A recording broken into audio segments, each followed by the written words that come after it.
If you have a fingerprint sensor enabled on your Samsung Galaxy Z Flip 8, but you cannot unlock the phone when it's closed like that, and if you just want to use the cover screen, so as you can see now, if I try to use the fingerprint sensor, it doesn't work, and you have to, of course, go to the lock screen in order to then be able to use it.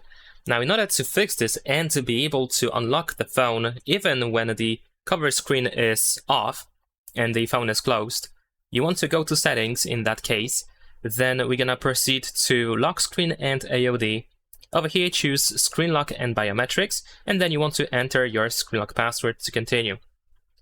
Now in here, we're gonna go to fingerprints, and here in these settings, we have fingerprint always on. You want to go here and you want to switch from main screen to cover and main screens.